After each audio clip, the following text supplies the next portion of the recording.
Olá, hoje o SejaCast traz para vocês ela que iniciou uma carreira na internet, mostrando seus resultados através da lei da atração.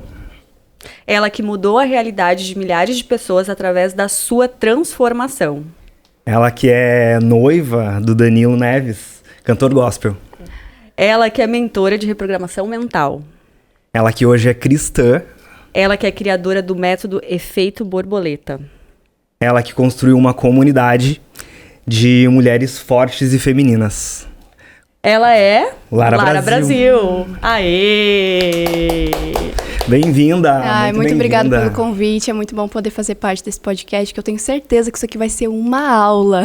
Inclusive, Ótimo. eu quero te agradecer, né, por estar aqui, mas também quero te falar que esse podcast é uma cocriação que aconteceu dentro do Efeito Borboleta, né? Foi uma coisa que eu e o Jean, a gente se conectou. Eu ainda estava morando lá em Salvador quando começou, há um ano atrás. Então, assim, obrigada, né, por aceitar ser a primeira a vir aqui e fazer parte desse projeto. Muito obrigada. Parabéns, né? Porque toda criação de realidade nós somos 100% responsáveis. Então, vocês colocaram o pé para isso aqui estar acontecendo. Então, parabéns. Aê, Obrigado. E eu quero saber um pouco mais, conta um pouco mais pra gente, né? O que te levou a buscar mudar a tua realidade, né? Como é que começou tudo isso? Porque eu acho a tua transformação incrível e eu acho que vai ser uma aula mesmo. Então, pode começar. Bom, tudo começou quando eu estava literalmente no fundo do poço. Eu estava passando por um processo de depressão muito profunda, que eu ficava tentando suicídio várias e várias vezes. Eu cheguei a tentar suicídio, acho que assim, 7 vezes que foram marcantes, que eu realmente quis tentar. Mas as outras vezes eu nem conto, que era vezes que eu tomava um monte de remédio simplesmente para apagar e dormir, e amanhã eu vejo o que vai acontecer. Então não foi assim o início mais bonito possível, mas realmente eu acho muito simbólico da forma como ele começou, porque tem muitas pessoas que também passam por isso e que nem acreditam que podem chegar em algum lugar ou que aquilo ali pode gerar algum tipo de resultado positivo. E eu lembro que algo muito marcante para mim foi quando eu estava no hospital, aqui no Hospital Santa Cruz, no Hospital Santa Cruz. E eu tava internada, acho que já tinha 7 dias, porque o médico falou que aquela tentativa tinha dado o meu rim começou a falhar, minha creatinina tava 3 vezes mais alta, e eu tava vomitando muito sangue. Horrível, né? E eu lembro que eu pensei, enquanto eu tava deitada na cama, internada, eu pensei, bom, só tem um caminho, eu já tentei morrer. E se eu tentar viver? Eu pensei aquilo. E se eu tentar fazer alguma coisa com a minha vida? E aquilo foi o meu start. Que idade que tu tinha, mais ou menos? Eu tava com 21 anos. Bem novinha. 2019, isso. E aquilo ali realmente foi algo que eu nem sabia que eu tava começando a criar a minha realidade, mas eu tava.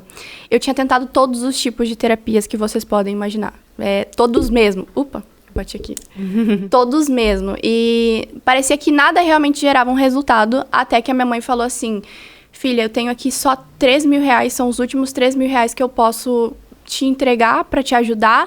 A gente vai negociar com uma mulher que ela faz gestão de carreira, ela era coaching, e eu não tenho como pagar os 3 mil de uma vez, mas eu posso pagar 300 por semana, a gente dá um jeito, mas vamos tentar, porque eu não sei mais o que fazer.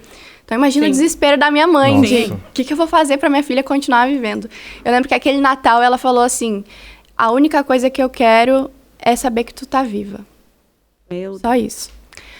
Aí tava desesperada, ela né? tava desesperada, sim. A família inteira tava desesperada. Principalmente, assim, eu lembro que teve uma coisa que foi muito forte pra mim, foi o meu irmão falando o quanto ele tinha vivido uma situação que os meus pais, essa última tentativa, foi quando os meus pais tinham ido viajar. E eu pensei, isso aqui é um ótimo momento pra eu não precisar me preocupar, vou morrer aqui e vai dar tudo certo. Olha a cabeça da pessoa. Vou aproveitar enquanto eles não estão aqui. Eu fiquei 1 hora convulsionando na cama, a cama batendo, assim, porque tinha uma madeirinha atrás da cama, e ela ficou batendo 1 hora. Até que meu irmão falou assim, deixa eu ir lá ver o que tá acontecendo.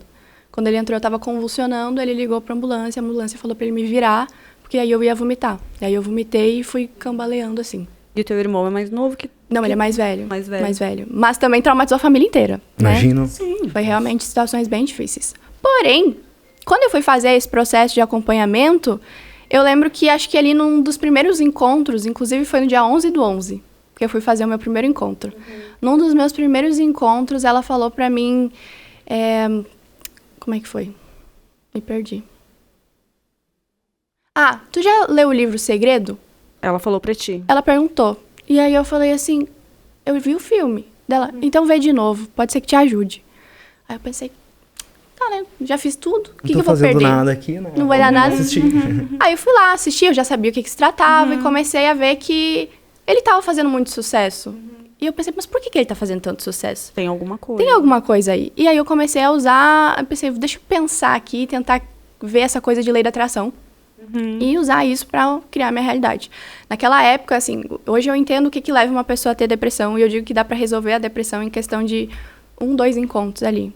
E por que disso? Porque uma depressão, ela tá sempre associada, e aqui começa a aula, ela tá sempre associada com a falta de identidade ou vincular a tua identidade em coisas fora. Então, por exemplo, eu perdi alguém e eu entrei em depressão. A tua identidade estava naquela pessoa. Eu tava trabalhando há 30 anos numa empresa e eu fui demitido e entrei em depressão. A tua identidade estava no trabalho. Então, essa... O teu valor... o teu senso de identidade, quem tu é, quem eu sou. não tá em ti. Então, você faz tudo pela outra pessoa, tudo por aquele trabalho, e a tua identidade tá ali. Se te tirar aquilo ali, acabou a tua identidade. Não é mais ninguém. E o que eu percebi foi que eu tava fazendo uma faculdade que eu não gostava, trabalhando num lugar onde eu não queria trabalhar, que nada do que eu tava vivendo era o que eu realmente queria viver. Então, era óbvio que eu ia estar em depressão. Eu nunca tinha tomado decisões pela minha identidade. Eu tinha tomado decisões pelo aquilo que as pessoas falavam pra mim. E ali, eu larguei a faculdade, eu larguei tudo. Aí eu tava fazendo terapia também, eu parei de tomar remédio sozinha, sem falar pra ninguém. A minha mãe chegou no outro mês... Surtaram, né? Minha mãe chegou no outro mês falando assim, filha, a gente tem que comprar o teu remédio. Eu falei assim, não, eu tô 1 mês sem tomar. Nossa, ela, meu Deus, como assim? Como que tu fez isso? E daí eu falei, não, mãe, mas tá tudo bem. E ali eu decidi que eu tava ganhando R$0, então agora eu vou colocar a lei da atração em prática. Foi no meu primeiro mês usando a lei da atração que eu saí de R$0, sendo que antes eu ganhava 800 por mês, pra 2.600. Aí eu pensei, gente... Isso dá certo mesmo. Isso dá certo. Aconteceu. Deixa eu contar pra todo mundo aqui. E aí eu fui contando pras pessoas tudo que eu tava fazendo, simplesmente pra compartilhar algo que era muito bom e que tinha feito muita diferença na minha vida. Sim, mas deixa eu te perguntar, quando tu tava nesse processo, assim, de depressão, o que passava, assim, na tua cabeça? Tipo assim, tu pensava, tinha, assim, algum motivo em específico ou era tu mesmo que não tava feliz, ou como é que era? Basicamente, assim, esse tipo de depressão, que é o meu caso, que não aconteceu nada, mas a pessoa vai cultivando um sentimento de baixa frequência por tanto tempo. Sim, é porque tem muita gente que fala isso, não aconteceu nada comigo, não sei por que eu tô assim. Falta um senso, esse senso de identidade é um senso de utilidade. Então, por exemplo, eu olhava pra minha mãe e eu pensava assim, eu acho que ela seria mais feliz se eu não existisse.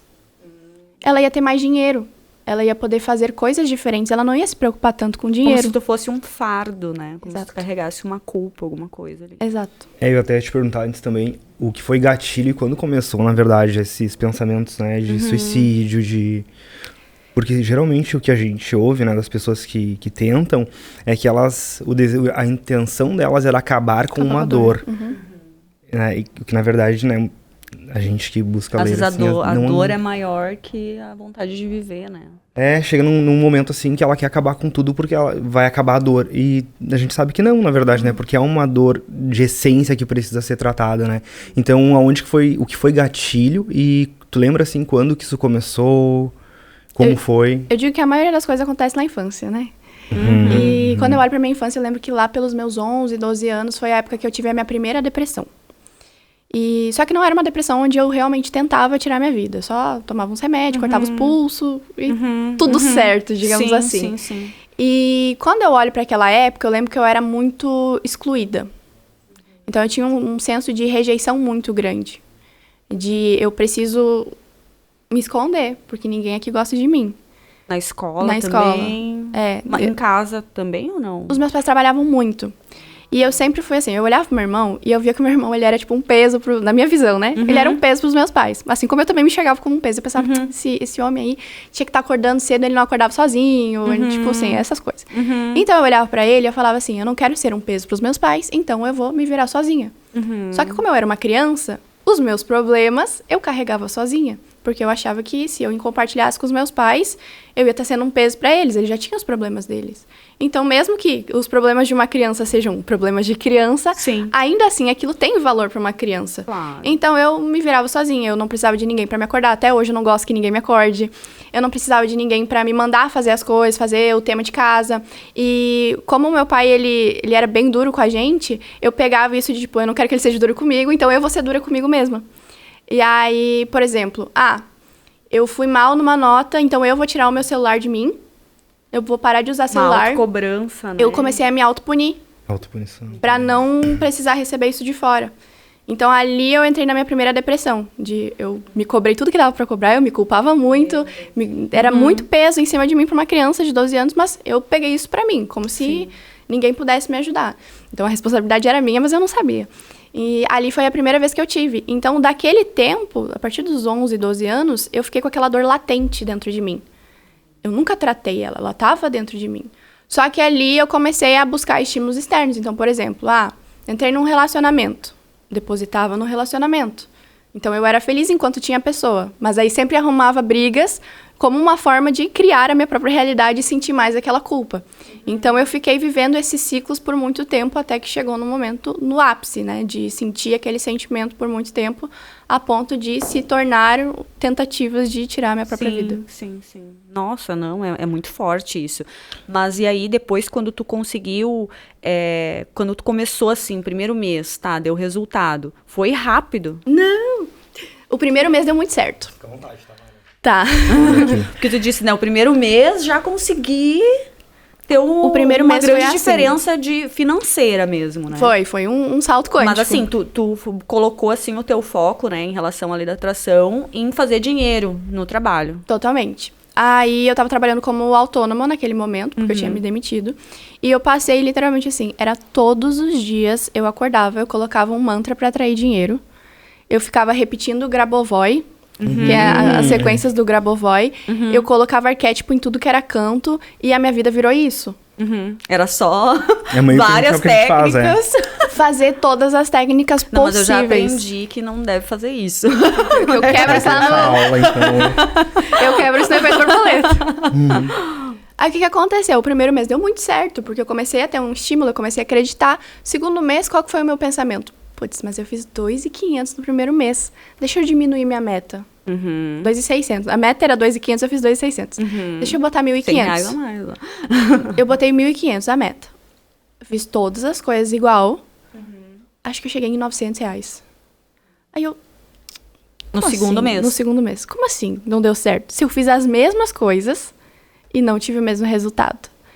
Aí eu fui lá, passei o terceiro mês fazendo as mesmas técnicas. De novo, não deu certo. Acho que eu cheguei em 1.500, mas eu não tava voltando aqueles 2.500. E eu não tava conseguindo entender por quê. E aquilo me frustrava. E nessa época ainda não tinha feito borboleta. Sim. Foi em 2021. Tu tava só te testando. É. E lembrando que é um treino, né? É um que é treino. uma Exato. constância, né? Todos os dias. Nossa. Eu fui lançar o Efeito Borboleta em 2021, setembro de 2021. E eu tava testando isso em Nessa janeiro época tu tava de morando em 2020. Santa Cruz. Morava em Santa Cruz. E eu passava todos os dias tentando. Só que eu não parava de estudar, de tentar entender por que tava dando errado.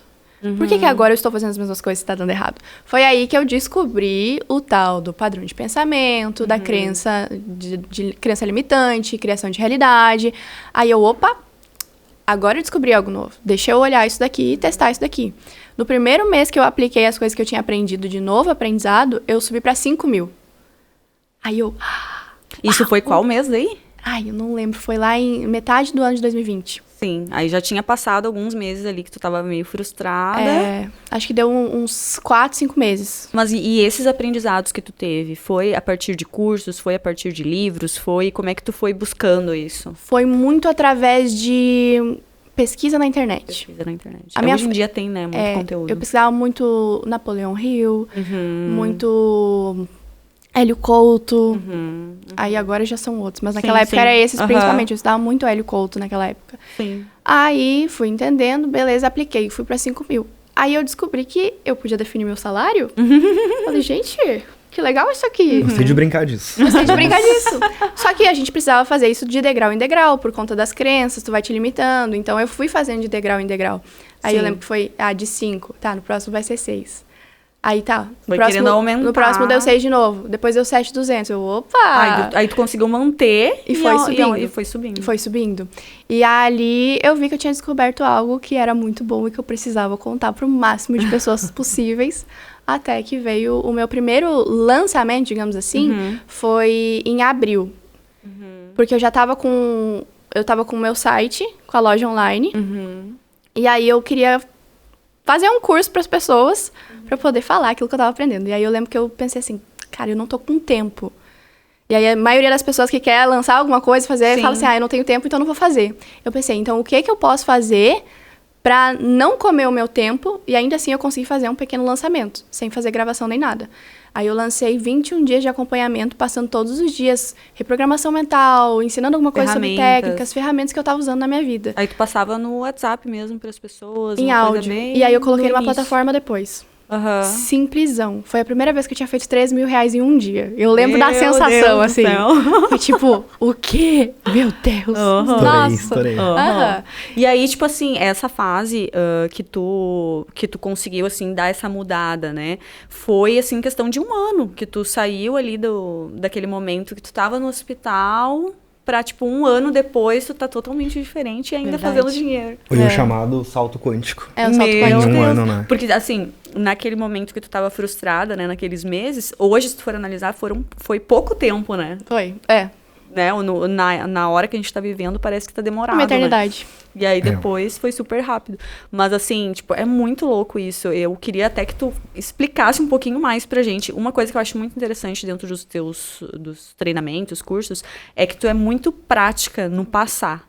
Né? Então, eu gostaria muito que tu explicasse pra gente, inclusive, o que foi mais desafiador pra ti nesse momento. Que eu acho que vai ajudar muita gente. Pra mim, era muito frustrante não ter resultado. Principalmente, agora voltando um pouco mais pra trás, ali no início, né? Porque se eu descobrir algo que dá muito certo e tem pessoas que fazem isso e dá muito certo, por que não tá dando pra mim? Só que eu nunca me contentava com isso. De, deu errado. Eu falava, por que deu errado? Se eu não descobrir por que deu errado, eu não vou parar. Eu preciso descobrir, eu preciso entender. Então, eu tinha uma obsessão por entender. Até hoje, eu gosto muito de estudar. O meu noivo, ele fala assim, que às vezes o meu hobby é estudar. O que eu quero? Eu quero estudar. Ele fica assim, eu nunca vi isso, uma pessoa que quer estudar pra relaxar. Sim. É o que eu gosto. Porque a sensação de você estar descobrindo algo que pode transformar a tua vida, ele gera por si só uma dopamina. E quando eu falo para as minhas alunas dentro do efeito borboleta, por exemplo, só de você estar estudando, você já está criando, é porque é real. Porque tu já tá direcionando teu pensamento naquele momento. Então, o fato de eu estudar foi o que mais gerou causa, digamos assim, pra eu criar o efeito que eu queria criar. Sim. Então, não, é um vício bom, né? Que tu vai criando, assim, vai mudando a tua mente totalmente. Eu também, eu sou viciada em estudar. Tô sempre estudando alguma coisa nova. A Michelle, tem muito conhecimento. Eu costumo dizer pra ela, assim, que ela é uma referência, assim, quase uma mentora. Porque... Quase, estamos no caminho. Porque eu aprendo muito. A gente troca muito, Sim, a gente assim, troca muita informação. E eu gosto muito, porque pra mim o bom é que conhecimento não ocupa espaço. Então, quanto mais, melhor, né? E às vezes a gente se limita pensando de que eu nunca vou precisar desse conhecimento, né? E quando, na verdade, não. Todo conhecimento é válido, né? Tem até uma frase que eu gosto muito, eu não me lembro agora a referência, que diz que o conhecimento é poder. Ou seja, às vezes nós nos encontramos em determinadas situações que o conhecimento, lá de alguns anos, né? Vai te dar um norte naquele momento. Eu gosto da frase de que conhecimento é poder em potencial. Ele se torna poder quando tu aplica. Com certeza. Perfeito. E isso girou uma chave dentro de mim, porque eu ficava com essa coisa de, eu tenho muito conhecimento, mas agora deixa eu aplicar. E isso aí é uma coisa que, esse conhecimento realmente faz muito sentido. Por quê? Por exemplo, eu tô num momento da minha vida onde eu tô usando coisas que eu aprendi na faculdade. E eu desvalorizava a faculdade até não poder mais. Só que quando eu começo a aplicar, eu fico assim, valeu pra alguma coisa. Nada por acaso, né? Nunca, a nada nossa por jornada acaso. sempre tem alguma coisa. E em algum momento, assim, nessa fase, assim, tu pensou em desistir? Porque tu veio ali já, né, de um momento bem desafiador, né? Aí passou ali um ano, tava conseguindo os resultados, mas a gente sabe que no dia a dia, às vezes é pesado, né? O tempo todo, minha filha. Isso é uma coisa que eu tava louca pra te perguntar, porque às vezes eu fico pensando, Michelle, larga tudo e vai, porque, gente, o dia a dia, ele às vezes, a rotina, às vezes consome muita energia, né? E aí, às vezes eu fico pensando, ai, por que tu não larga, vai pra uma outra área mais fácil, vai fazer alguma outra coisa mais fácil, mas se não arde, né, se não tem aquela coisa, aquela chama dentro de ti, não adianta, né? Eu ia ficar frustrada se eu não seguisse o que eu amo, né? Tu acredita, né? Eu acho que uma das minhas maiores frustrações foi achar que seria fácil. E eu sempre fui uma pessoa muito apressada. E hoje eu descobri que a minha maior virtude está sendo a paciência. Eu digo que, assim, a grande transformação da Lara, desde o início até esse ano, e desse ano pra frente, é entender que, em vez de eu querer ter velocidade, eu preciso ter a direção. Mas, em vez de querer ter a direção, eu preciso ter a precisão naquilo que eu faço. O que isso significa? Que, por exemplo, adianta eu chegar e postar milhares de conteúdos, sendo que isso é o certo, é a direção, sendo que eu não sei se aquele conteúdo realmente vai converter, vai chegar nas pessoas certas. Será que a minha comunicação está certa? Será que eu estou sendo precisa do jeito que eu estou falando? Então, por exemplo, eu cresci o meu perfil muito rápido em questão de, assim, acho que foram 2 meses onde cresceu 20 mil. Porque eu estava na direção. Quando eu vi que eu estava na direção, mas eu não estava na precisão, eu falei, opa, deixa eu recuar. E acho que foi desde março pra cá onde eu tô indo na precisão. E isso tem sido, assim, completamente diferente. De tu atrair as pessoas precisas que vão te levar pro resultado. Que realmente precisam daquilo que tu tá passando. Outra Exato. coisa que eu percebi nos seus conteúdos também é que tu tá sendo muito certeira, muito cirúrgica, assim, no que tu tá passando, sabe? Tipo, parece que é assim, meu Deus, era isso que eu precisava ouvir, sabe? Uma coisa muito louca, assim, tá bem, muito bonito. Muito legal. Ser intencional. E uma coisa que tu falou, que eu não consigo pegar as coisas que eu escuto e não falar nada. Fale. Mas sobre ter uma rotina muito cansativa. Uma coisa que Deus tem ministrado muito no meu coração é que se você está muito cansada, é porque você está fazendo mais coisa do que Deus te pediu. Quais são os fardos que às vezes tu tá carregando? E hoje, quando eu acordei, eu vou falar isso porque pode ser que seja pra ti ou alguém que vai estar ouvindo isso aqui. Se você está insegura... Eu acordei com essa frase na cabeça, então, e eu já tinha pensado várias vezes nela. Então tem um propósito. Tem algum propósito. Se você está insegura, é porque você está masculina. Se você está insegura, é porque você está fazendo coisas pra querer controlar todas as situações pra chegar no resultado que tu quer. Então, eu soltei. Pra mim faz todo sentido. Porque eu ando muito controladora. E é algo que Deus tem falado muito pra eu me posicionar em relação a isso. Por quê? Eu tenho percebido várias coisas que são normais no dia a dia, que a gente não percebe, mas que é super masculino. Por exemplo, pra mulher, eu ficar o tempo todo lembrando o que meu noivo tem que fazer. Ou perguntando, tu já fez isso? Tu já fez aquilo? E aí eu comecei a reparar que as mulheres, elas vão moldando o caráter do homem, fazendo com que o homem simplesmente não precise mais pensar. Porque a mulher tá fazendo o papel de pensar por ele. Se a mulher tá ali lembrando o que ele tem que fazer... Sabe quando a mãe sempre te lembra as coisas? Então tu para de se preocupar? Aí tem uma mãe ali, né? Tem uma mãe. Tem uma mãe, tipo, ó, lembra disso, lembra daquilo. Lembra daquilo, exato. E ele acaba se acomodando. Aí ele para de fazer, ele para de lembrar. E é muito comum a gente ver isso. E o que eu escuto tem demais... Tem até memes sobre isso, né? É muito louco. Se eu não lembrar, ele não vai fazer. Ele não vai fazer. Mas é justamente o oposto, é você que tá criando essa situação. Então, senti de falar aqui também. Alguém aí vai pegar. Alguém vai pegar. Ó, a Fran ali. E é muito legal, assim. É muito legal porque... Vendo a Lara falar e a gente traz tudo que a gente vai ouvindo, a gente vai trazendo pra gente também, né? Vai pensando, faz muito sentido isso. E é a forma como é trazida, né? Como nós falamos antes, ou seja, eu ouvi alguma coisa muito tempo e talvez eu ouvi de uma forma, num momento, né? É como a Bíblia diz, no momento aceitável, na colheita ideal, né? Ou seja, quando... tem uma frase também, estávamos falando de frases antes... E tem uma frase que diz que o mestre chega quando o discípulo está pronto. Ou seja, tem um momento certo, mas é muito legal da gente falar a importância de despertar a consciência, né? De se trazer pro agora, porque essa percepção que tu teve se dá justamente por essa questão de buscar melhorar e por que o meu resultado é como se eu costumo usar em atendimentos também, que foi nos ensinado uma fórmula, certo? Eu segui o passo a passo e o meu resultado deu errado. O meu resultado não tá agradando, que é o momento que tu viveu, que tu trouxe pra nós ali. E então eu começo a avaliar, poxa, se o meu resultado não tá legal, não tá certo, eu errei alguma coisa na fórmula. Então, eu vou reaver as minhas atitudes, o meu processo, para que o resultado mude também. Só que, na grande maioria das vezes, as pessoas, até a gente, às vezes demora. A gente, eu digo porque a gente gosta desses assuntos de desenvolvimento, de consciência. Inclusive, tu trouxe antes 2 gigantes, né? Que é Napoleão Hill e o Hélio Couto. Que eu namoro de longe um pouco do Hélio Couto, porque a Michelle já destrincha, né, um pouco mais, assim. Ela já se encontra muito mais, assim. Mas não tirando a importância disso, porque eu acho que é esse compilado, é o que cada um traz da sua forma, que faz com que a gente vá entendendo e assimilando, trazendo para nossa realidade e pensando, tá, então agora eu vou, como tu trouxe agora, ou seja, eu vi que eu tô me cobrando demais, tu despertou consciência, né, epifania, né, tem pessoas que usam esse termo, que é onde dá aquele estalo, tipo, eu preciso reaver os meus comportamentos. Porque senão, é ou não é, no relacionamento começa a projetar no outro. Sim. Mas tu tá sempre, mas vai lá e faz. Ou seja, vai criando aquele caos partindo de dentro, e a culpa é sempre do outro. Então, é muito legal a importância dessa consciência, né? Eu ando me trabalhando muito em relação a isso. Tudo eu fico perguntando, tá, mas qual é a minha responsabilidade disso também, né? Eu também, se eu, sei lá, atrair aquele tipo de pessoa, enfim, eu também tenho uma responsabilidade ali, não é só da pessoa, né? E eu até quero te perguntar uma coisa, assim, por exemplo, qual o teu pensamento do porquê hoje em dia a gente tem tantos relacionamentos tóxicos? Vamos lá. Se você nasceu tendo uma referência de relacionamento que não é positiva, seja porque os pais brigavam muito, ou porque os pais não estavam muito presentes, ou porque eles se divorciaram, tu já vem com uma ferida. Ali na tua infância, tu já tá com essa ferida. O que acontece é que tu vai retroalimentar ela através do que eu te falei antes sobre esforço colaborativo.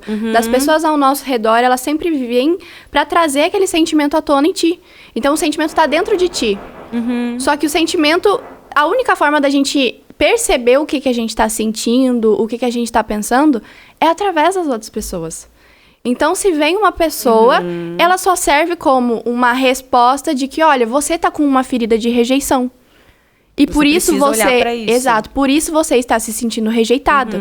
O que você vai fazer com essa informação é o que vai dizer se você vai se curar ou não. Então, por exemplo, eu lembro que eu estava no meu processo, e isso era algo que me feria muito também.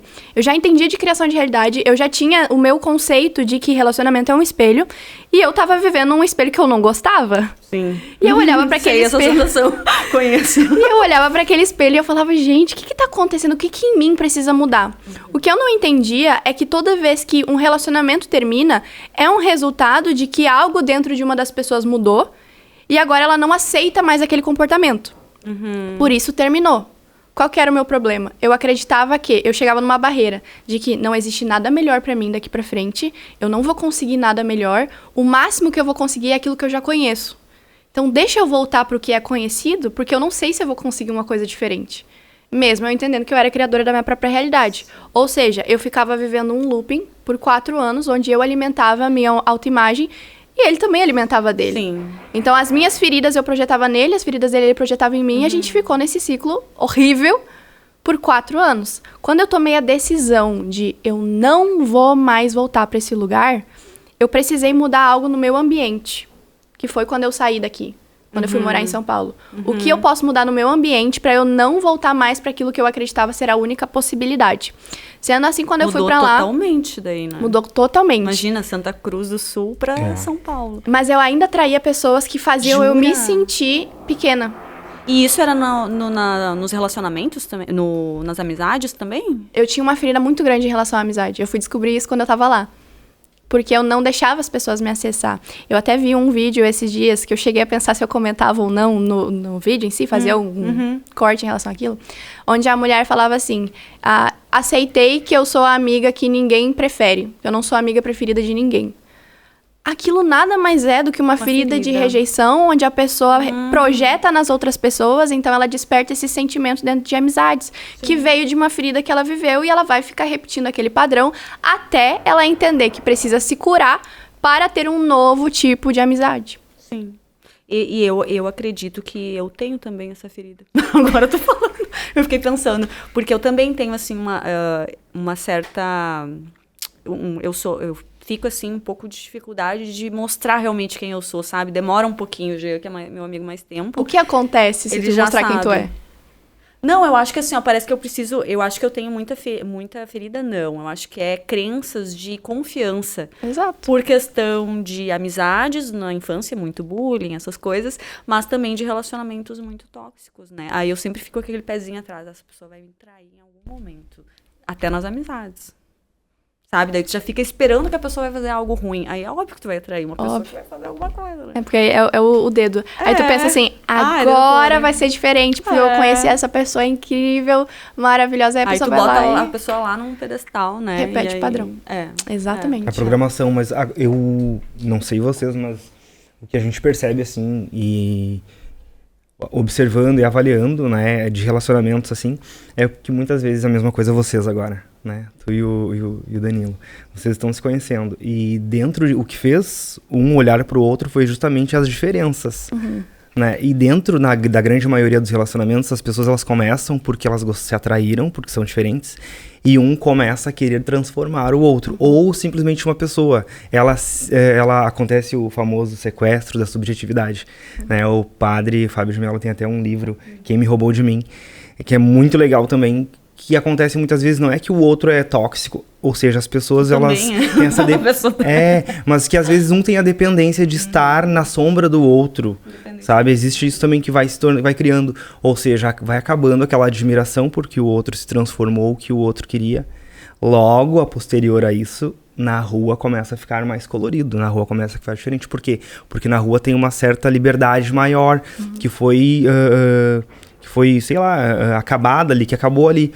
Então, o que acontece? Essa autenticidade de vocês, da gente se conservar, ou seja, independente de com quem eu tô, eu tenho uma essência, eu respeito essa essência, eu acho que isso seria, e na teoria isso é muito bonito, né? Agora na prática é onde o bicho pega. Porque daí cada um quero perguntar sobre isso. Cada um traz a sua programação, cada um traz as suas crenças, porque é uma baita né? transformação, né?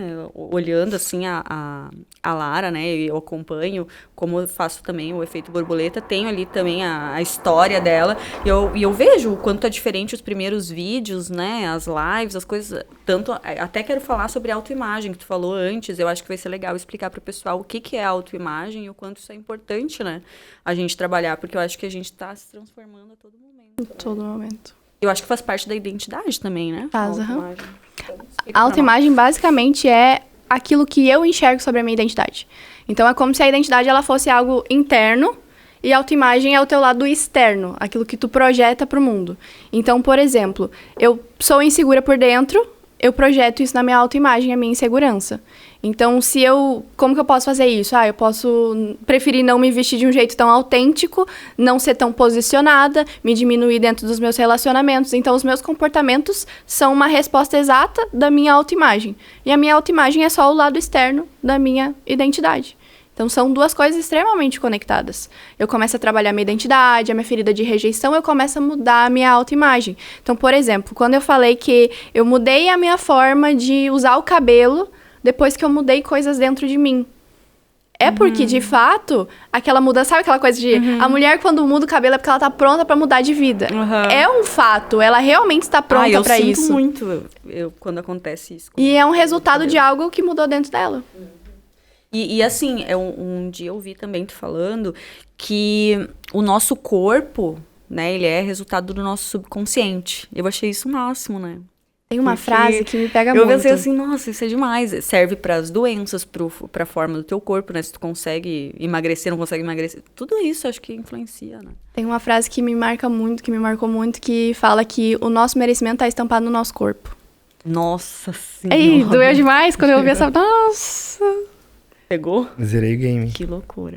Por quê? Agora não, é porque a gente fala muito sobre merecimento, eu e ele, porque eu acho que é uma coisa que nós dois precisamos trabalhar muito. Porque assim, olha, vou te pegar o teu case. Houve um despertar de consciência lá da Lara, quando, né, tu estava naquele momento delicado. Até acontecer esse movimento onde tu encontra o Danilo, onde tu chega, né, em Alphaville, São Paulo, onde tu cria uma outra realidade de conexão com outro meio, com outra realidade, com outro meio. Existe ali dentro de ti, uma coisa é fora, o exterior, estou. E existe o interior, que são as crenças que, né, nós chamamos crenças limitantes. que é onde volta e meia elas ecoam dentro de nós. Né? Ou seja, como administrar isso. Ou, entendi a respeito da imagem, da essência. Eu crio aquilo pra mim, ok, criei uma realidade da qual eu busco. Agora, como conservar? Agora, como manter essa nova realidade? Porque as crenças, elas gritam, elas ressoam, e dependendo de como nós estamos, aquilo deixa desbaratinado, ou seja, começa a questionar se realmente é real, será que merecimento é uma coisa que a gente busca trabalhar muito, porque é o conservar o que nós já acessamos. Aqui, nesse exato momento, eu precisei passar por uma reprogramação mental. Deixa eu explicar pra vocês. Quando tu falou, a primeira coisa que eu pensei eu posso falar algo que eu ensino dentro das minhas mentorias. E as minhas mentorias, elas são caras, porque geram muito resultado. Qual que foi o meu primeiro pensamento? Eu não vou ensinar isso porque é algo que eu ensino só em mentoria. Aí já veio na minha cabeça, isso aqui é uma resposta de escassez. Você tá com medo de falar algo pensando que as pessoas não vão precisar comprar a sua mentoria, sendo que você pode falar o que elas quiserem, se elas não estão prontas para acessar, elas não vão acessar aquilo, o que realmente significa. Então eu estaria sendo escassa se eu não falasse. Sim. Dentro de mim já vem um alerta de isso é escassez e por isso você vai falar. Nesse exato momento. E o que é essa questão? É que quando você está consciente, você está fora da programação. O que isso significa? Significa que você precisa estar a maior parte do tempo consciente e que nem eu ensino no meu Instagram sobre a manhã intencional. Quando você está ali na sua primeira hora do dia, é o momento onde você mais está consciente. Então, tudo aquilo que você coloca no seu inconsciente de forma consciente, é como se não houvesse uma barreira, algo que diferenciasse o que é consciente do inconsciente naquela primeira hora. Se você colocar informações para você naquele momento, ela vai ficar dentro de ti. Acorda direto, já pega o celular. Já pega o celular. Exato. Aí eu comecei a mudar um pouco isso, até porque eu comecei a ter muita ansiedade. Óbvio. Coisa que eu não tinha. Porque eu acordava e já pegava o celular. Aí já via tudo que tinha que fazer, as tarefas, a rotina. Aí já comecei a ficar ansiosa. Aí eu parei. Agora eu fico 1 hora sem pegar o celular. Eu só pego depois. Nem pra olhar se alguém me mandou mensagem, nada, esquece. E a gente pega gosto da primeira hora. A minha primeira hora virou 2 horas. Não, né? eu vejo lá e as meninas que te acompanham também postando, né? Rotina intencional, todo mundo postando. Mas conta pra gente como é que é a rotina intencional. O que eu gosto de fazer na minha manhã intencional? Eu gosto de fazer coisas que intencionalmente vão colocar as informações que eu quero dentro do meu subconsciente.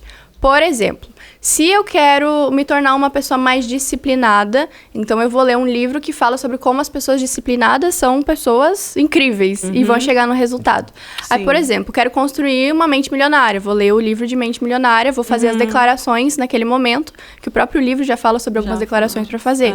Então eu comecei a usar principalmente um único fator. Se todo pensamento gera um sentimento, todo sentimento gera uma ação e toda ação gera um resultado, todo resultado que eu vou ter vai ser igual ao meu pensamento. Mas eu tenho ali entre 80 a 70 mil pensamentos por dia. Mas eu só tenho 2 estados emocionais, ou ele é positivo ou ele é negativo. Onde que eu vou? Eu vou no sentimento. Qual que é o sentimento que eu acordo? Nossa, ali na minha primeira hora do dia eu acordo com um sentimento de culpa, porque eu acordei atrasada. Eu acordo com um sentimento de ansiedade. O que eu vou criar? Mais ansiedade, mais motivos para ficar ansiosa. Todos os resultados vão alimentar aquele sentimento. Como que é a minha primeira hora do dia? É feliz, é grata, é amando a vida, meu Deus, eu estou me tornando milionária, eu sou incrível, eu declaro sobre aquilo que eu quero, eu oro, eu falo com Deus, eu tenho essa conexão ali na primeira hora do dia. Como que é o resto do meu dia? É incrível. Eu preciso melhorar isso. E lembrando que tu tem o dia a dia, né, Lara? Ou seja, claro que a Lara não é 100%, ela tem o lado humano dela, que ela resile, que ela trabalha, que ela treina, que ela traz consciência, né? Porque a gente busca isso tudo, esse caminho que tu trilhou, é o que a gente busca fazer, que é buscar esses códigos, que é buscar algum conhecimento que vá alterar teu resultado. E nisso a gente vai vendo o que faz sentido e o que não faz sentido, né?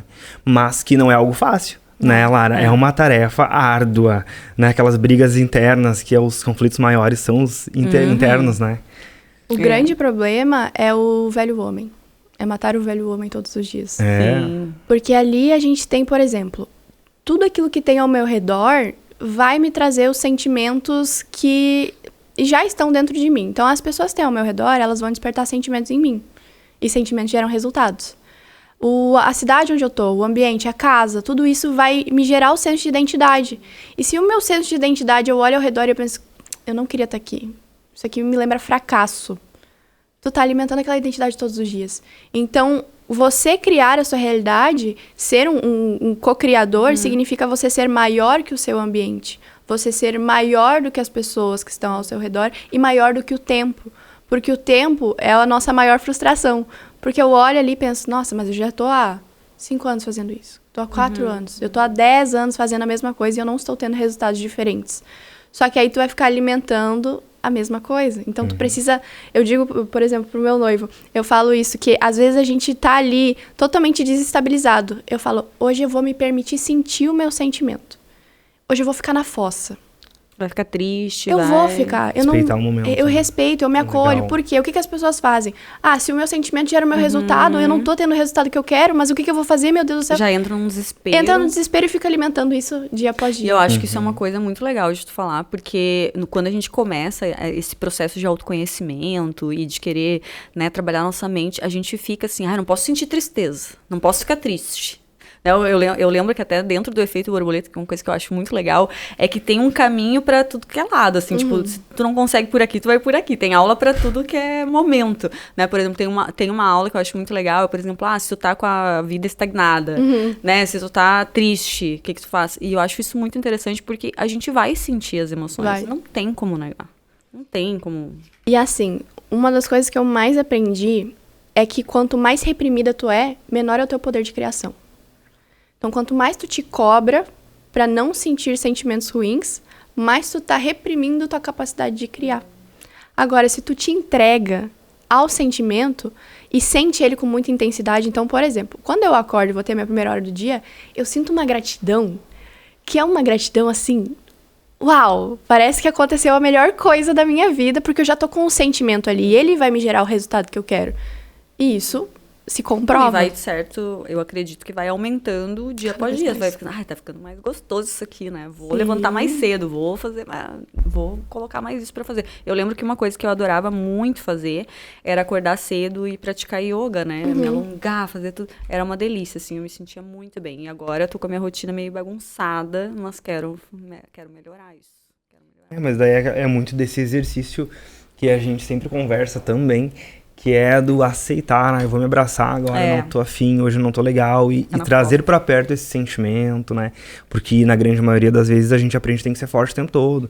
E tem que estar rindo o tempo todo, inclusive isso até é uma das coisas que foi gatilho para que eu questionasse muitas coisas ao meu respeito, que é aquilo de estar sempre bem, com a fé sempre inabalável.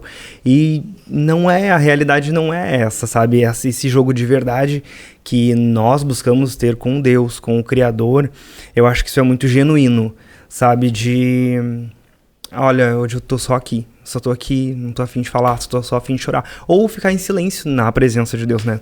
Hoje, Exato. Como cristã, e tu tem... nessa troca a gente tem conversado também, que é como tu tem abordado muito mais essa questão de Deus, trazer Deus, convidar Deus para tua realidade, para o teu dia, junto, né, do poder da lei da criação, da cocriação, porque a Bíblia em si, nós estávamos conversando antes nos bastidores, e entrou o assunto de Bíblia, e eu gosto muito, e a própria Bíblia diz, né, cuide com seus pensamentos, Romanos diz, pois através deles sua vida é dirigida. Tem outro versículo que diz, pedistes e não recebestes. A lei da atração tá na Bíblia, né? Tá na Bíblia. Então. E outra que diz assim, pedistes e não recebestes. Porque pedistes errado ou pedistes mal. Ou seja, a Bíblia tá falando de uma consciência de, tá explicando, tá mastigado, só que essa questão de trazer pra realidade, de meditar e doar um tempo pra entender aquilo, pra trazer pra vida... Isso as pessoas elas não têm, né? Na grande maioria das vezes a gente é um resultado imediato. Como tu disse antes, né? As pessoas são muitas vezes imediatistas. E não funciona, tudo é um processo, né? Como tu mesmo trouxe antes, né, Lara?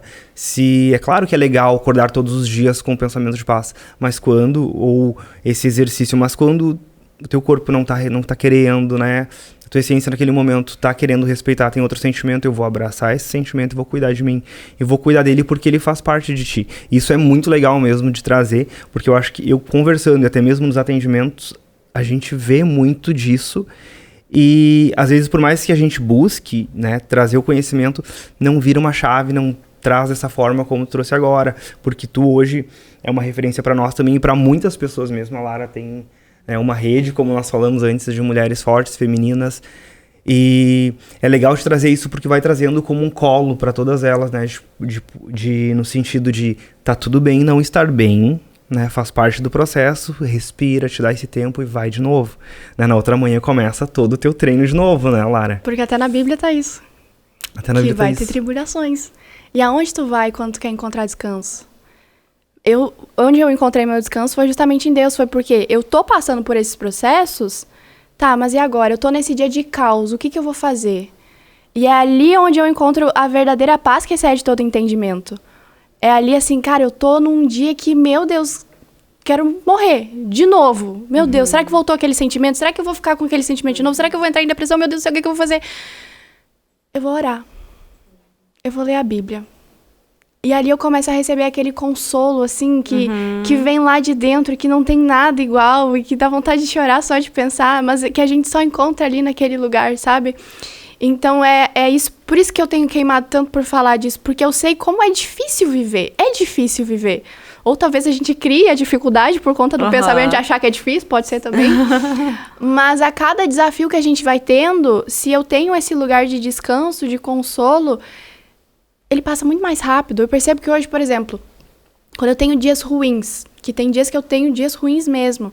E ainda mais que, eu até tava falando com o Danilo, toda vez que eu olho pra ele está filmando.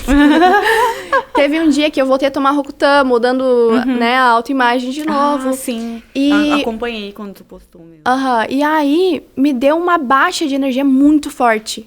Que eu fiquei assim, hoje eu não quero fazer nada. E eu só chorava, sem entender por quê. E como eu tenho um nível de consciência das emoções, eu sei, eu tô sensível porque eu vou menstruar amanhã. Eu tenho uma dor de cabeça que ela é específica para um dia antes da menstruação. Sim. E que eu sempre sei, agora eu tô com a dor de cabeça. Daí ele já fala assim, é de menstruação? É, porque eu já sei qual é. De tanto nível de consciência. Mas tem um dia que eu tava, assim, muito, muito mal, chorando, achando que eu ia entrar em depressão de novo. E que não faz muito tempo, acho que foi esse mês, inclusive, que eu só me fechei e eu não queria falar com ele. E eu falei assim, amor, hoje eu não tô muito bem. Hoje eu tô num dia onde eu não quero nem falar nada, eu só quero ficar quieta. Aí ele, tá bom, meu amor, tudo bem. Quando ele falou tudo bem, eu já comecei a chorar. Porque eu já fiquei assim...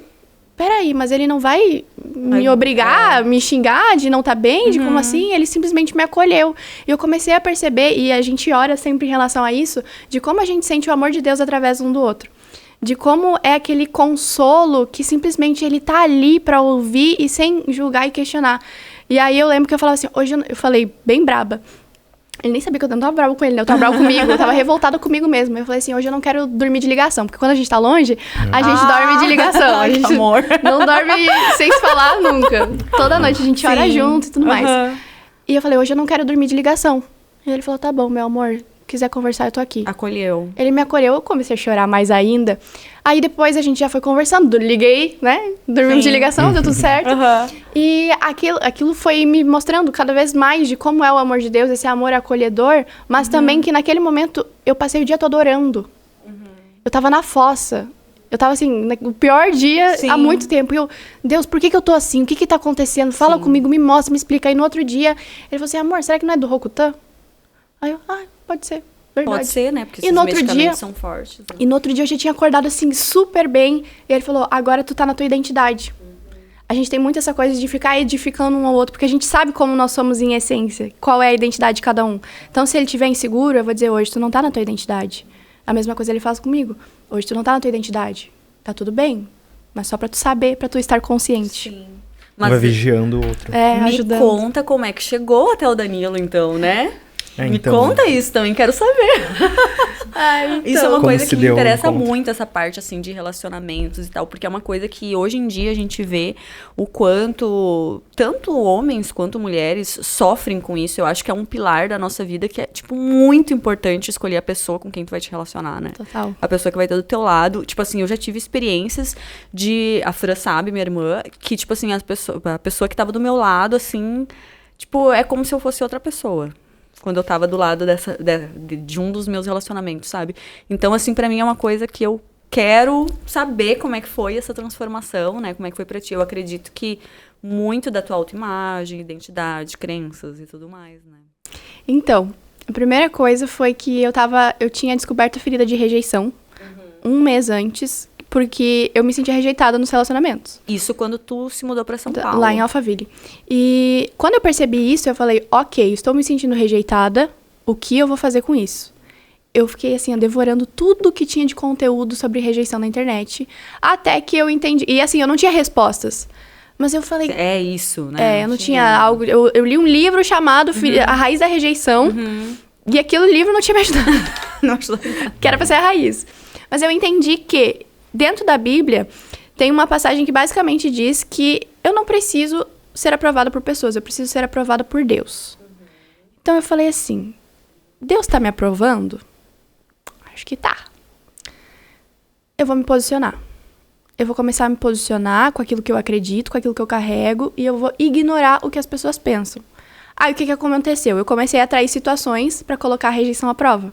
Então, assim, eu tava com aquele grupo de amigos, o meu grupo de amigos, assim, que eu nunca tinha tido na vida, que eu sempre tinha sonhado. Aconteceu uma intriga onde eu tava envolvida no meio. Ai, não acredito.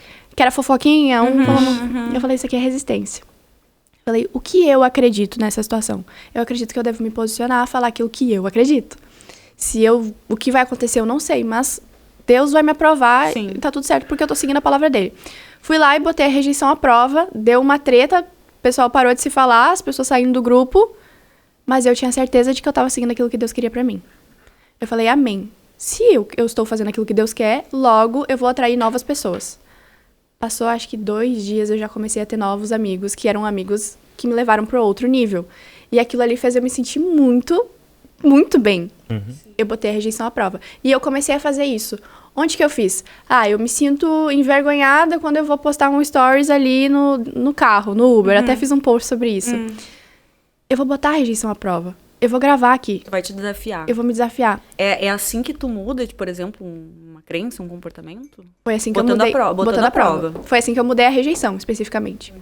Botei ela à prova. Fui gravar stories, errei. Nunca erro de primeira, sabe? Eu vou e gravo de primeira e tudo certo. Errei. Ai, que vergonha. Falou uma palavra errada, alguma coisa assim. Aí eu dei uma risadinha assim e o cara continuou. Aí eu fui, vou gravar de novo, vou vencer isso aqui, eu errei. Daí eu falei, hoje tá difícil, né? Bem desse jeito, envergonhada. O cara nem pra mim, nem olhou pra trás, tava focado no trânsito. Aí eu pensei, cara, quantas vezes a gente tá pensando, o que as pessoas estão pensando da gente, mas as pessoas estão focadas na vida delas. Sim. E tu tá te travando, parando de fazer aquilo que precisa ser feito por conta do que as pessoas vão pensar. Elas podem pensar de ti, né? Porque... Nem sei quem era esse cara, não sei nem o nome, ele nem sabe quem eu sou. Essa situação só existe dentro da tua cabeça, né? Só, exato. A gente cria, né, umas narrativas, assim, na nossa mente, umas historinhas que tá louco, Tem né? um vídeo muito legal, né, que gira na internet, que é onde uma mulher, ela vem encilhar um cavalo, não sei se vocês já viram, e ela faz o movimento de encilhar, já vi. Né, e ela vai caminhando pro lado, assim, puxando, e o cavalo vai acompanhando ela, como se existisse. Ou seja, os limites estão na sua mente, né? Exatamente. Ele acompanha bem direitinho, né? Como se tivesse, não. Como se existisse uma rédea ali. Não, tá. E aí continua que a gente quer saber do Danilo. Aí... Aí, beleza, botei a rejeição à prova e aí eu pensei assim, agora eu vou ser intencional na criação do meu relacionamento. Eu vou criar um relacionamento com um homem que eu vou casar. Eu não quero mais namoro, eu quero casar. Sim. Tava decidido. Falei isso dentro de uma mentoria. Eu tava dando uma mentoria ao vivo e eu falei pras meninas no grupo que a partir daquele dia eu estava criando o meu relacionamento. Deu 1 mês desse dia e eu conheci ele. Como que foi esse processo em si? Eu fui extremamente intencional e o método em si eu não vou revelar aqui, porque ele é realmente para as pessoas que estão lá dentro, principalmente porque se eu ensinar o método de criar um relacionamento para uma pessoa que não tá pronta, ela vai criar errado. Uma pessoa que vai machucar ela. Então isso eu realmente não ensino. Sim, sim. Mas basicamente eu fui intencional todos os dias, mas nos dias eu desanimava. Sim. Eu pensava, será que vai dar certo? Meu Deus do céu. E 1 mês, quando você está vivendo aquele 1 mês, é muito tempo. Beleza, conheci ele num dia que, curiosamente, tem uma amiga minha que a gente conversa, mas a gente só se via nos grupos e naquele dia ela tinha ido me chamar pra jogar beach tennis. Você nunca me chamou pra sair, pra nada, agora tá chamando. Vamos lá, fazer alguma coisa diferente. Aí, a gente falou assim, vamos no beach tennis e tal, que horas tu pode? Eu posso às 4, tá, então vamos às 4. Aí ela falou, 4 não vai dar. Eu, não, beleza, a gente vai às 5. Aí 5 horas a gente chegou, era tipo 5h20, eu liguei pra eles perguntando, a gente pode ir e fazer a aula das 6? Eles falaram, pode. Eu falei, então tá bom, então vamos, a gente fica um tempinho lá e depois a gente faz a nossa aula às 6 de beach tennis. Aí, enquanto nós estávamos lá, tava ali, eu vi um amigo meu chegando. E ela tinha falado pra mim que ela queria conhecer pessoas novas, que ela tava cansada daquele grupo de amigos que tinha dado as tretas da rejeição. Que ela queria conhecer pessoas novas. Eu falei, tu tá cocriando, deixa eu te apresentar, não sei o quê. E aí chegou mais uns amigos. E o Danilo era um dos amigos. Quando ele chegou, nem olhei, assim, nada, sabe? Aquela coisa de, prazer e tudo mais. A gente sentou, ficou conversando. Naquele dia a gente saiu pra jantar, eu, ela, mais uma amiga minha, que hoje é casada com aquele amigo que tinha chegado. Meu Deus. Deu um match ali. E a gente foi, assim, sair com um grupo de amigos. Aí passou, acho que uns 3 dias, a gente ficou se vendo todos os dias. E aí eu descobri assim, que ele tava afim. Sabe quando tu tá a pessoa do teu lado, tu nem olha, a pessoa nem olha pra ti. Pelo menos eu achava que ele não tava olhando, né? Mas por conta da ferida de rejeição, na minha cabeça tava todo mundo afim dela. Ninguém tava nem aí pra mim. Aí eu, então tá, né? Legal, vida que segue. Tu, tipo, nem 30 pra ele. O que a ferida de rejeição faz com nós? Ela faz com que a gente rejeite antes de ser rejeitado. É como se tu... Que forte também. É como se tu nem não conectasse, né? Quando vê até Exato. tem um homem legal ali, de valor, né? Mas Só ele que não tu vai olhar pra ti. É. É isso que tem na tua cabeça. Não, se ele tem valor, é porque ele não vai... conecta, né? Tu não dá nem oportunidade da pessoa. Virou uma chavezinha. Muito bom. Vou até anotar ali. Mas Mas outra coisa que eu queria perguntar pra ti, que até a gente foi pra outros assuntos, mas que eu acho muito interessante, eu gostaria muito de saber como é que foi pra ti, quando te deu esse start, assim, nossa, quero ser cristã, sabe? Quero ir pra esse caminho, quero, sabe? Vou dizer sim. Isso pra mim é uma coisa que me gera muita curiosidade, porque quando eu te conheci, quando eu comecei no Efeito Borboleta, eu acho que tu tava bem nesse processo, né? De mudança. Foi final de 2022. Final de 2022. O que acontece? Tem uma aluna que hoje ela é minha mentorada. Hoje, especificamente, ela é minha mentorada nesse exato momento. Que ela falou que ela queria muito comprar o Efeito Borboleta. Mas que ela era cristã e a religião dela não permitia. Aí eu falei assim, como assim? Ela, eu sou evangélica e minha religião diz que não pode. Mas como assim? Tá na Bíblia? Falei, aqui não. Falei, tá na Bíblia. E daí eu falei pra ela tava na Bíblia e tudo mais. E aí eu comecei a pensar assim, quer saber? Eu não tenho lugar de fala. Eu tô falando baseado em um versículo que eu li e que tá na Bíblia. Deixa eu ler e ver o que tem realmente lá. Aí pronto, né? Aí eu peguei a Bíblia, eu abri. Eu comecei a ver que tudo aquilo que eu tinha aprendido e passado anos, assim, buscando o mais científico possível, indo em estudos lá, falando em inglês, estudos em inglês, tava ali na Bíblia. Eu pensei, a gente tava aqui na minha frente o tempo todo e eu não vi. E tu lá buscando na internet, buscando não sei aonde. Nossa, sabe? Passava horas e horas indo no mentor do mentor pra ver se eu achava o que ele tinha aprendido, pra ver que tava ali na Bíblia. E aí eu comecei a comparar. Eu pensei, eu vou ler toda ela pra ver quais são as coisas aqui que conectam e o que não conecta. Qual que foi o ponto? Eu não encontrei nada que não conectava. E aquilo ali me gerou uma curiosidade de, tem alguma coisa aqui que eu não tô vendo. Aí qual que foi uma das minhas maiores viradas de chaves? Eu realmente, Deus sabe meu coração, ele me conhece, ele sabe que eu entrei porque eu queria ganhar mais dinheiro.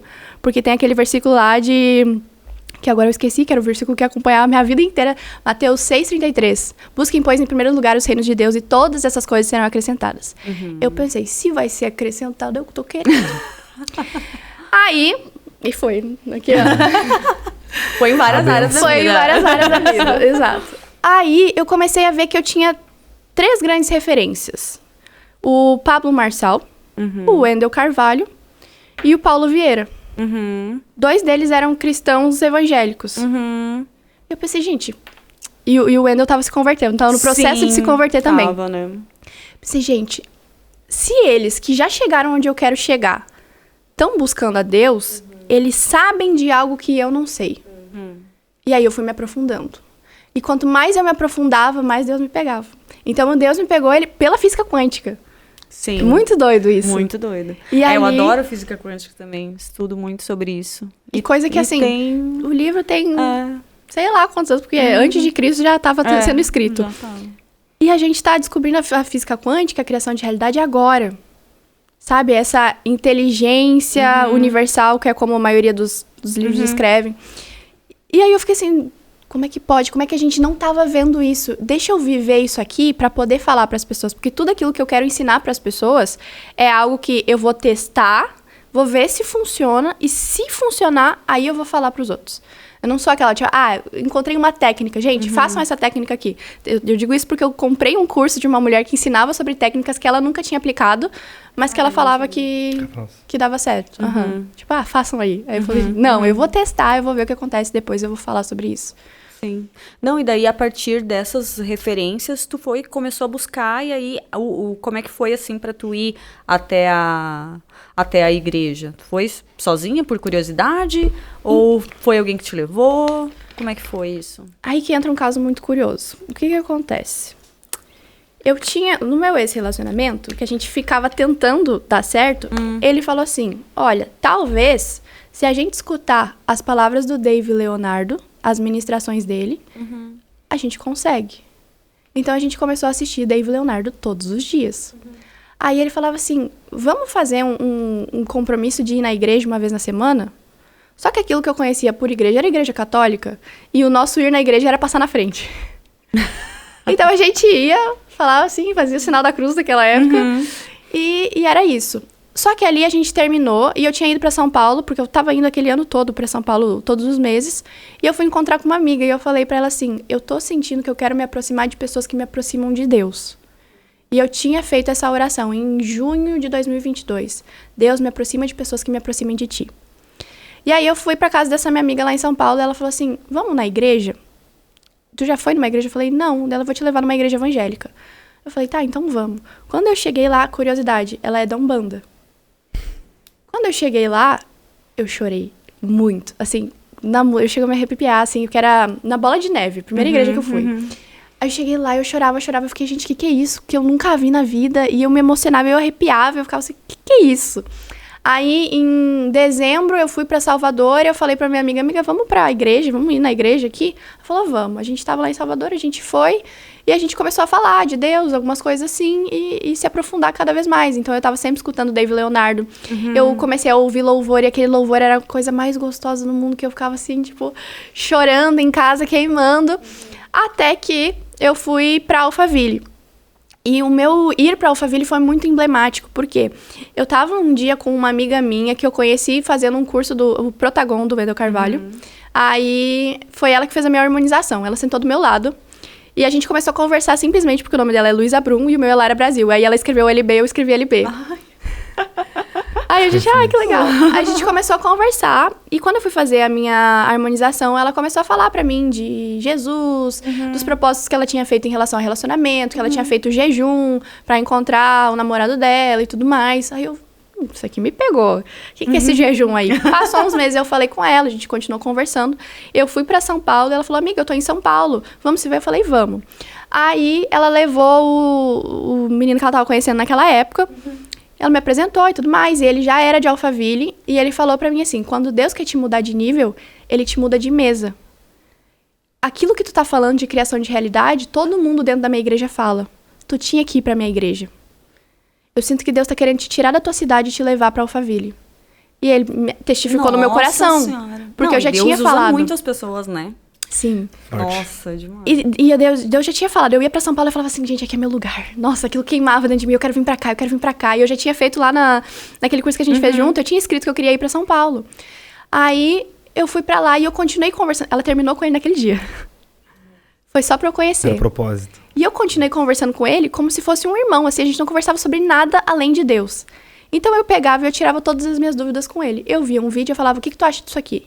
E isso daqui. E ele começou a me explicar cada vez mais sobre a Bíblia e falar que Alphaville ia ser muito bom pra mim. Eu me mudei pra São Paulo e eu comecei a ir em Alphaville. Aí eu fui com ele na igreja dele, que ele tinha falado pra eu ir. E era assim, era só de jovens, todo mundo queimando por Jesus e eu, gente, que coisa boa. Né? Aí eu lembro que eu passei o carnaval assim, eu tava morando em São Paulo. Aí eu tava com uma amiga minha, a gente tava num Airbnb que ela tinha pego pra nós, que era bem no centro. Então era meio perigoso de sair e as ruas estavam tudo bloqueadas.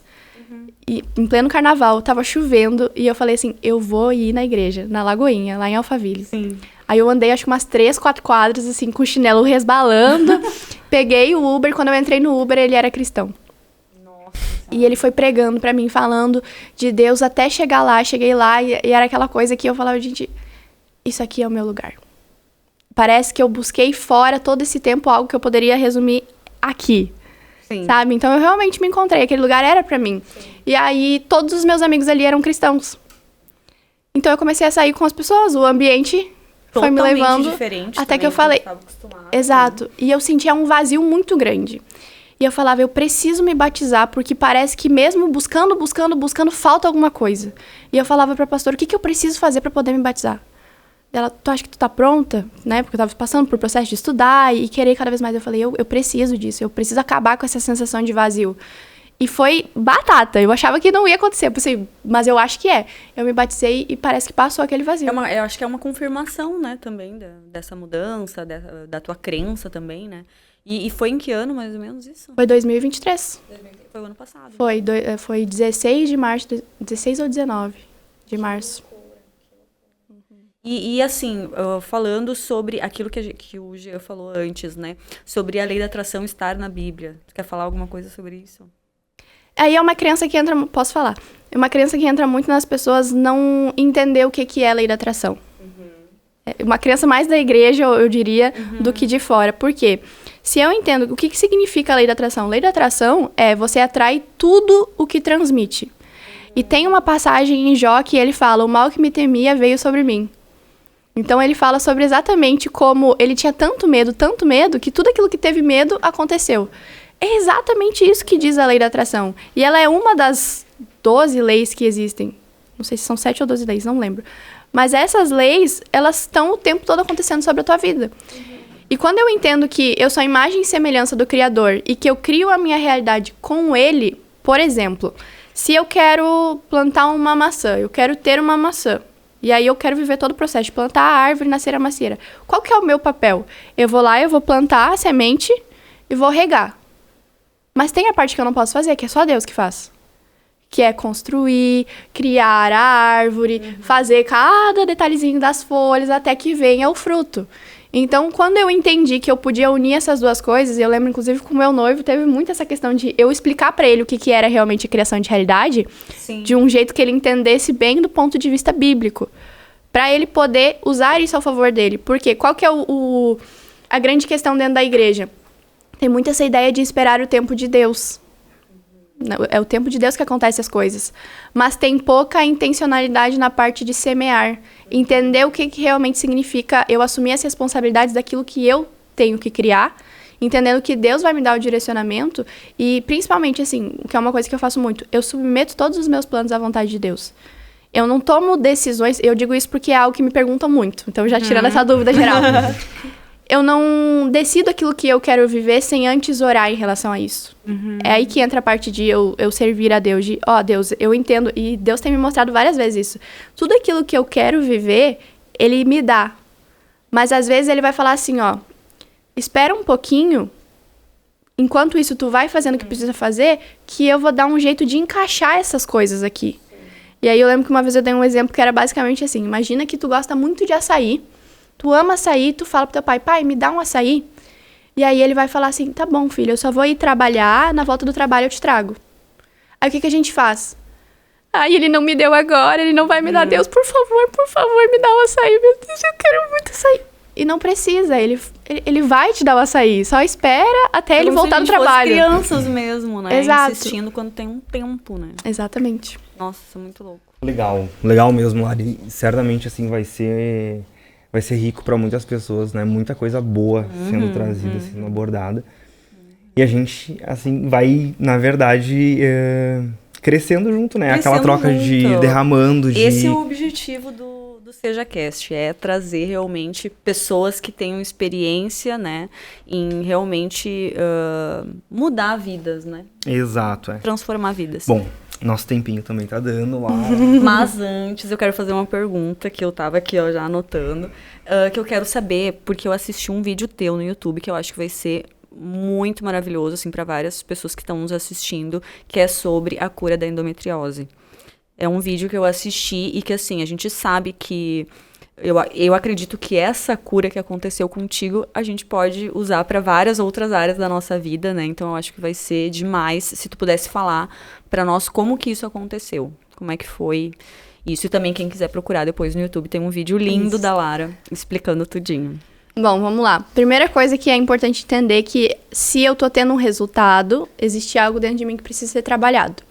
E apesar de naquela época, quando eu tava vivendo esse processo, eu não tinha tanto nível de consciência pra poder dizer qual que era o caminho certo. Então eu fui testando todos os caminhos até conseguir chegar no resultado. Primeira coisa é, todo mundo fala, e qualquer médico que tu vai dizer que endometriose não tem cura. Sim. Eu lembro até que eu falei pra uma amiga, eu me curei da endometriose. Ela falou, mas endometriose não tem cura? Já quebrando Me no meio, quebrando né? ali. Então, bom, mas os exames estão aqui, eu não tenho mais foco de endometriose, então eu fui curada. E nunca mais voltei a ter endometriose, nunca mais voltei a ter foco mesmo voltando a ter a alimentação que eu tinha antes. E ali eu falei assim, beleza, eu preciso me encher de informação de pessoas que conseguiu se curar. Quais são as informações, quais são os lugares de gente que se curou? E eu comecei a pesquisar e eu via que existiam pessoas que tinham se curado através da alimentação, outras tinham se curado através de chás. O que eu fiz? Vou testar tudo.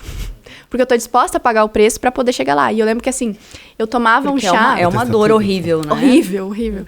Eu tomava um chá que eu tinha que tomar 3 vezes no dia, o gosto dele era horrível, mas eu tava lá tomando chá, sabe? Então eu fiz tudo que eu achava que eu poderia fazer pra gerar o resultado, causa e efeito.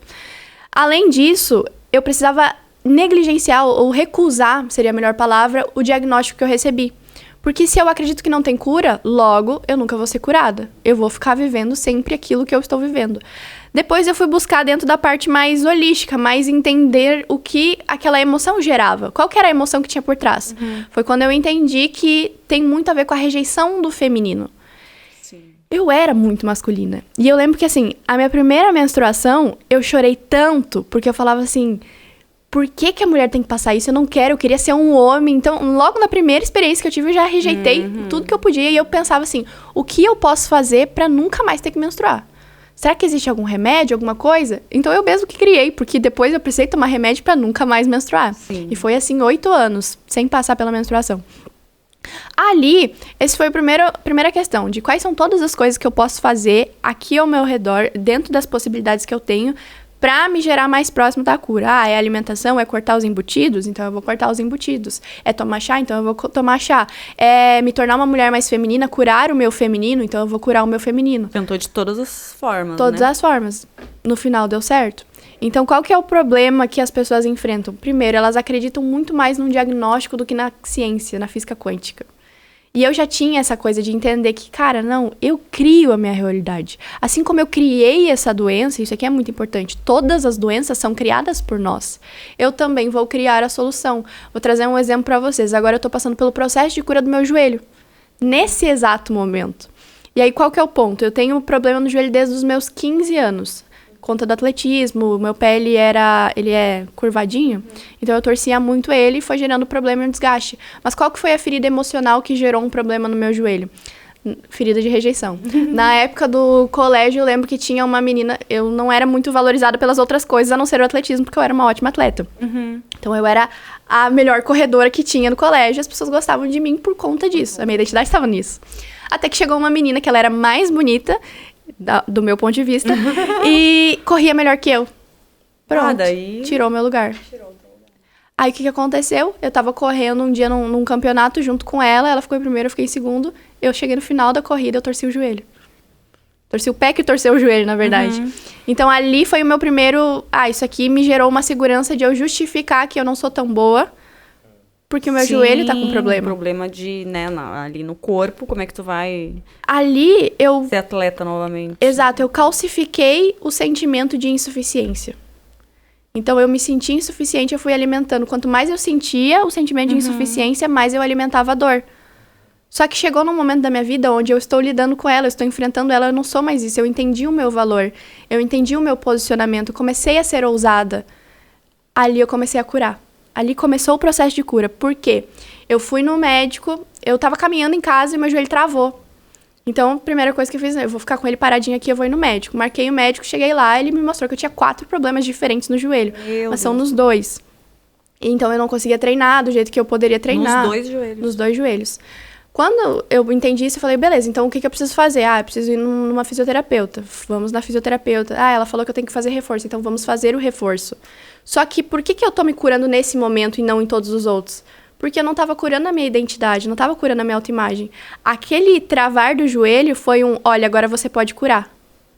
Então ele veio pra fora de um jeito que aqui acabou. Entendi. E a transformação de autoimagem veio vinculada com aquele sentimento que tá sendo desprogramado por mim. Eu não sinto mais ele. Logo, o sentimento, a sensação do joelho tá indo embora. Então, eu tô vivendo o processo de cura. Então, tem a parte física que tu vai tirando, mas também tem a parte interna, emocional, que tu vai tirando também. Foi o ponto de corte. O emocional, eu acho que teve até um story que tu falou, né? Que o nosso corpo, ele tá ali sempre pra nos dizer alguma coisa, né? É o melhor feedback que a gente tem. Então, assim, a gente sempre tem que ficar observando ele. Eu acho que faz uns 2, 3 anos atrás eu tive um problema de coluna muito sério que eu tive que fazer até cirurgia. E isso era uma coisa que me incomodava muito. Que eu ficava pensando assim, gente, com 30 anos eu fazendo cirurgia na coluna. E aí tentava, né, pensar o que poderia ser, o que poderia ser. Mas naquele momento, eu tava vivendo, acho que foi pouco depois da pandemia ali, era um momento que eu tava, assim, de mudança em relação ao trabalho, o meu posicionamento, tudo. Foi, até a gente teve também problemas no trabalho, na empresa que eu tava na época. Então, assim, foi um momento, assim, que eu tive que me mudar muito, assim, sabe, internamente. Eu acho que foi o problema na coluna que foi, assim, o que me fez eu voltar pra casa também, pra voltar pras minhas raízes, sabe? Foi Aceitar ser cuidada. Aceitar ser cuidada, Deus do céu. Foi muito isso. Porque eu não queria ficar parada, porque eu fazia 1000 coisas, né? Trabalhava das 7 da manhã até meia-noite. Nossa! Aí tive que parar. Carregava cadeira, tudo. Fazia tudo que tu podia imaginar. Abraçava o mundo. Mas, vamos lá. E os planos pro futuro? Casar? Queremos saber. Casar. É um bom plano. Casar. Eu gosto de casar. E vai ser aonde o casamento? Das Bem Curiosas. Vai ser lá em Goiânia. Lá em Goiânia. E a família vai pra lá. A família vai pra lá. Ai, que delícia, coisa boa. Então, Jean... Então, agora é aquele num outro momento, né? um momento do bate-bola, né? Aquela resposta rápida, aquela resposta que tá ali em essência dentro de você. O SejaCast já se dá por essa questão de conhecer a essência das pessoas, né? De ver realmente o que tá ali dentro. Então a gente vai fazer um bate-bola, uma pergunta e uma resposta. Uma pergunta e uma resposta. Vem o que tá pronto aí dentro. Tá. O que vem em essência, tá bom? Agora é a Lara pela Lara. Lara, se você morresse hoje e tivesse a oportunidade de escolher o que escrever na sua lápide, o que você escreveria? Viva leve. É pra ser só uma frase ou eu posso dar um contexto? Pode dar um contexto. A gente se cobra muito. Eu acho que o que mais resumiu a minha vida até uns 2 meses atrás foi cobrança. Como vocês podem ver da minha história lá na infância. E quando eu comecei a entender que a gente não tem muito tempo na Terra e que a gente só pode viver cada dia realmente do jeito mais leve possível, esse tem sido o meu lema. Viver leve, tirar essa cobrança de porque não consegui fazer tudo hoje. Tá, mas vai ter amanhã e depois da manhã e tá tudo bem. Vou até relaxar meus ombros agora. Um jeito feminino de ser. Respira. Vamos lá. Se você encontrasse a sua criança hoje, o que você falaria pra ela? Você é amada. Que lindo. Muito lindo. Se você encontrasse a sua criança, tu falou agora. Não. Olhando pra tua trajetória hoje, Lara, tu se arrepende de alguma coisa? Acho que não. Porque todos os arrependimentos levaram a algum novo aprendizado. E eu olho pra minha trajetória muito como um molde que eu erro para que outras pessoas não precisam errar. Então, teve muitos erros que eu cometi em relacionamentos, mas que hoje eu posso ajudar outras pessoas a não cometer os mesmos erros. A mesma coisa na trajetória de criação de realidade. Então, eu diria que eu sou a pessoa que vai e experimenta para depois poder ajudar outras pessoas. Abrir caminhos. E começou assim, né? Os primeiros assim. Cursos lá. E eu sei que eu tenho a resiliência para passar pelo processo, para poder puxar as pessoas, que algumas pessoas às vezes não teriam, sabe? Sim. Seu maior sonho? Casar e ter família. Seu maior medo? Seu maior medo? Não deixar um legado para as pessoas ao meu redor. Pessoas que você quer por perto, Lara? A minha família, meu noivo E os meus melhores amigos. Pessoas que você quer bem longe. Pessoas que não têm o coração ensinável. Boa resposta. O que é Deus pra você? É tudo. Literalmente tudo. Deus é onipresente, onisciente, Ele tá em tudo, o tempo todo, em todos os lugares. Um aprendizado pode ser uma frase, um pensamento, um conselho, uma mensagem que você vai deixar para as pessoas que acompanharam o nosso trabalho hoje. Eu diria que reforçar a questão de que precisão é mais importante do que velocidade e do que direção. A gente tem essa coisa de querer fazer tudo o mais rápido possível para poder chegar no resultado, principalmente quando a gente está preocupado, ansioso, mas isso vai gerar ainda mais preocupação e ansiedade. Então, se eu começo a ser precisa de, primeiro, qual que é o sentimento que eu estou sentindo para fazer isso daqui, eu estou fazendo isso por um bom motivo ou por um motivo de preocupação e ansiedade? Segundo, isso aqui, ele está me levando para onde eu quero ou eu estou simplesmente fazendo porque tem que fazer? Eu lembro que, inclusive, eu falei isso num vídeo lá no YouTube, sobre como eu tava fazendo daquela rotina muita coisa. Eu tinha muita coisa pra fazer. Eu tenho que ler todo dia, eu tenho que estudar todo dia. E eu tenho que fazer. Até que chegou um momento que eu percebi que tudo aquilo que eu fazia, que era muito bom, era uma rotina de disciplina, não me levava pra lugar nenhum. Que tinha coisas que eu poderia Era só pra dar priorizar. o check. Era só pra dar o check. A falsa produtividade. Então, busque precisão, fazer aquilo que realmente tem valor naquele momento e que é o melhor uso do teu tempo naquele momento. Top! Bom, a gente tem um presente, um agrado. Um mimo pra você. Uma forma de carinho. Tá, em forma de carinho. Vou deixar aqui pra você. Ai, maravilha. Tem aí algumas coisinhas pra vocês. Tá? Tem uma cartinha, depois tu lê. Com muito carinho, bem pensado. Muita gratidão Muito pela tua presença e Sempre até bem-vinda, mais, né? Sempre bem-vinda. Até a próxima, quem sabe. Até a próxima. Então a gente agradece a todos vocês também que estão acompanhando, que vão acompanhar e esperamos que seja de grande valia, seja rico pra vocês tanto quanto foi pra gente. Amém. Isso aí. Bom, Amém. obrigado. Um beijo.